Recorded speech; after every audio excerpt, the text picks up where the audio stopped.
Our story begins like many, a battle between two ideals, two strong opponents, two shinobi. Their past, their histories, and their chakra so intertwined, their ancestral chakra continuously battling throughout the generations. This is where their stories come to their end. At least, that's what you'd think, right?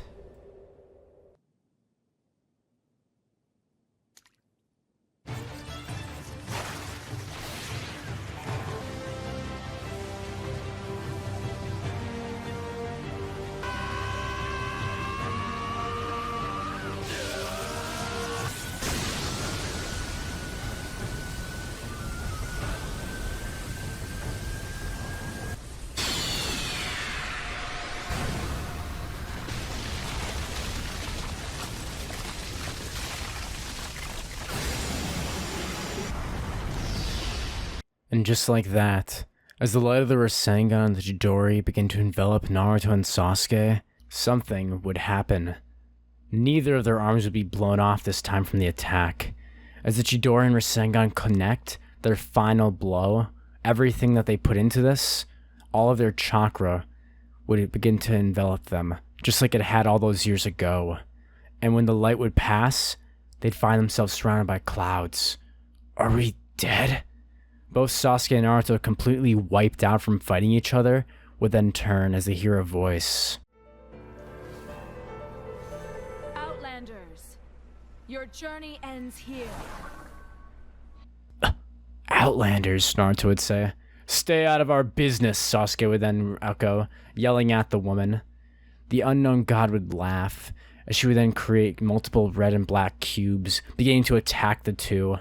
Naruto and Sasuke, using the chakra they still had, would try and dodge as best as they could, and try to fight back, but having already exhausted each other, there was no way they could beat her. She was just too strong.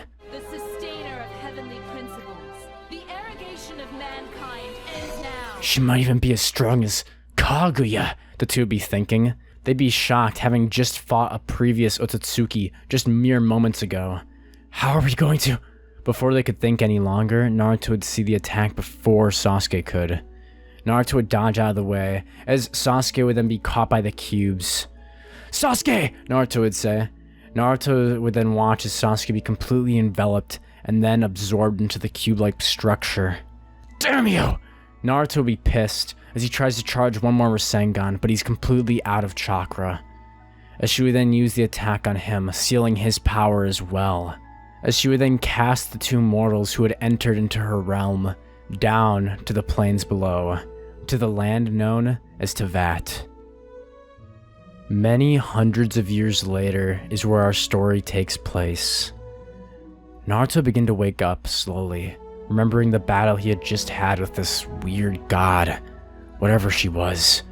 Otsutsuki? I don't know. Naruto had been completely out of the chakra at the time, and his Sage 6 pass mode wasn't even charged. Damn!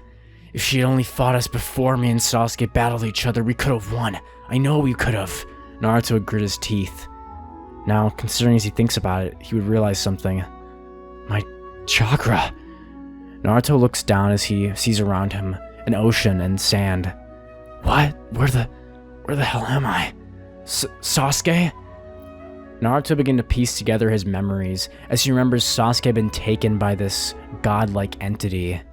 Damn it! Naruto would feel his chakra, but it was way smaller than it used to be. Whoa! What happened? Did she take my power?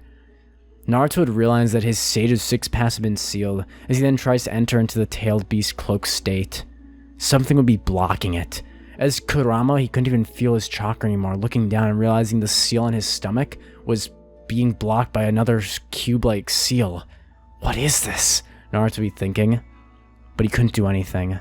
A few moments later, just a few feet away, he could hear gurgling and bubbles. As he looks over, he would see that there's something or someone drowning in the water.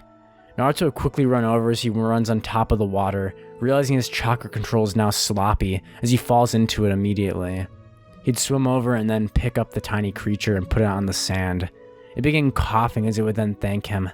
Paimon thanks you, Paimon would then look up to see who had saved her, seeing this blonde traveler with a headband with a rusty metal thing on its attached to it. This used to be his leaf headband symbol, which had now withered away with time. "Thanks for saving me. Paimon would have drowned if you hadn't picked me up out of the water." Naruto would hold his hand behind his head saying, it's no problem, but what are you exactly?" Paimon would shake the question aside, saying Paimon is Paimon, causing Naruto to be a bit annoyed, but he'd let it slide. "So what are you doing here anyway? This is just the middle of nowhere outside Mondstadt," Paimon would say. Mondstadt? Naruto would think, never having heard of the city or town before ever in his life. Where are we? Is the Leaf Village anywhere? Naruto would be asking Paimon, but she'd have no idea what the hell he was talking about. The Leaf Village? You must be crazy or something. I've never heard of a place like that, Paimon would say, and I'm the best guide around. Naruto would take her up on the offer. She offers to be his guide for this world, as he began to explain that he and his best friend had been trapped there, as some unknown god had sent them down below. He has no idea how long it's been, but it could have been years, as Naruto sees the rusted headplate, now where his old leaf symbol used to be. Naruto would pull off the black band, as he would then take the metal off of it, throwing off the rusty metal into the water, as he then puts the headband over his hair, tightening it up as he thinks, once I get some more metal, I should fix this. Paimon would then listen to Naruto's story as she would then hear about how he and his best friend had now been separated after their fight. Why were you fighting to begin with? Paimon would ask. Naruto would have memories of the 4th Great Shinobi War, which, unknown to him, happened hundreds of years ago in a different world, in a completely separate realm than Teyvat. Naruto would look down sad as he then brings up the war, explaining how Sasuke, his best friend, had left years ago, explaining that he had gone off in search of power, and when he had returned, he wanted to claim the lives of his friends. Naruto, after explaining his story to Paimon, would then decide to get a move on, as he and Paimon, after having been there for a while, would decide they should probably head into this Mondstadt place, with Paimon leading the way, obviously, since Naruto was a stranger to this world, being from a different world and all. Naruto would follow Paimon, as Paimon would say following this road and going around this bend should get them pretty close to Mondstadt, as Naruto could see the stone walls and the windmills already spinning. Whoa. Before Naruto could go any further though, they'd walk into a lake-like area, where there'd be a huge statue of someone with wings made out of stone, surrounded by flowers and frogs and other wildlife. What's that? Naruto would ask, inquisitively, with Paimon then explaining that that's one of the statues of the 7 Archons being 7 gods who ruled Teyvat. Archons, huh? Gods? It doesn't make any sense to me, Naruto would say, rubbing his whiskers, which had now become more faded for some reason. Paimon would laugh, saying, you haven't heard of the Archons before? Why, you really are from another world. This would be when Naruto would walk over to the statue as he places his hand on it. Suddenly, his chakra would resonate with the statue, as he'd be shocked. What? This statue has chakra? Before he could even finish his sentence, Naruto would suddenly feel a huge influx into his body of pure wind chakra, as he would feel a portion of his energy return to him. Naruto would then flex his arms and muscles, as he feels a lot stronger now than he had before. I think if I can touch all these statue things, I'll probably get a lot more of my power back, Naruto would say. He explained to Paimon that his friend Kurama and also a beast had been sealed inside of him, but for some reason he couldn't break this weird seal he had on his stomach now over it. I can't even talk to Kurama, huh? Naruto would say. I bet he's lonely. Anyway, Naruto and Paimon would then continue off as they begin to walk towards Mondstadt. Before they can do anything, Naruto would then say he wonders if there's any monsters in this world, just like he had back home, explaining the tailed beast, laughing. Paimon would laugh as she then says, yeah, like we're gonna run into a dragon out here. Almost as if though to bully Paimon. As soon as Naruto and Paimon would walk into the scene, they would then see it. A green and blue dragon with purple eyes, and a weird formation on its back and neck. It looked like it was bleeding. The dragon would be grunting softly, as we could then see another person standing there. Who's the weird-looking dressed guy? He'd ask. Paimon would look him up and down, saying to her he looks like the weird-dressed one, which he would be a bit offended by. Paimon would say that that guy looks like he's a bard, but what the hell is he doing with a dragon? What is that dragon anyway doing in this middle of this forest? As Naruto and Paimon would approach, Dvalin would sense them, as Dvalin would roar, saying that Barbatos has betrayed him. As Venti would scream up, saying, "No, come back, Dvalin!" Before he could do anything, the dragon would fly off, roaring as storm terror would cause panic throughout the citizens of Mondstadt. Venti would sigh, as he would turn, then running off and disappearing before Naruto could even say a word. "What the? That was weird," Naruto would say. Paimon would nod, agreeing with him, as the two would then continue off into town. Naruto saying, "Well, I guess he met a beast after all, huh? I wonder if, maybe..." Naruto would see the green bard and the dragon, as he would then envision in his mind him and Kurama fist-bumping each other, and he'd feel a little sad. "Anyway," Paimon would say, "let's just go off into town, before we find any other weirdos out here." Before Naruto and Paimon can make it any further, though, this would be when the Red Baron Bunny and the only outlander of the Knights of Favonius of Mondstadt, Amber, would arrive. As Amber arrives on the scene, having heard of the dragon sighting, she'd see the strange yet respectable traveler, along with this floating thing. She'd ask what the two were doing there, as Paimon would then hold her hands up, saying that they were trying to just go into Mondstadt.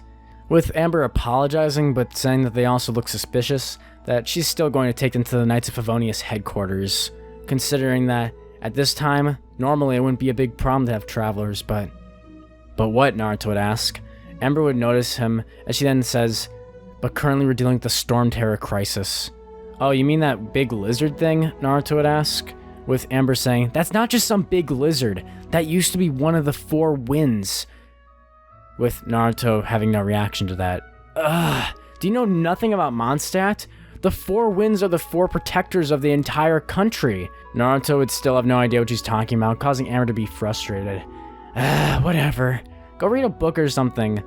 Amber would then take Naruto and Paimon towards the Knights of Favonius headquarters, but as they're about to arrive, suddenly 4 Hydro Slimes would come popping out of the forest, as they begin to attack the group. Amber would yell out, saying, "I've got this," as she then uses her bow, summoning some flames over her arrows. "How did she do that? I didn't even sense any chakra," Naruto would be thinking, as he looks down, noticing a strange amulet on her waist. Paimon would then notice where he's looking and say, "Oh, that's a vision. Have you never seen them before?" "A vision?" Naruto would ask. "What's that?" Paimon would begin to explain what a vision bearer was, explaining that there are people in this world who can access the elemental powers of the world.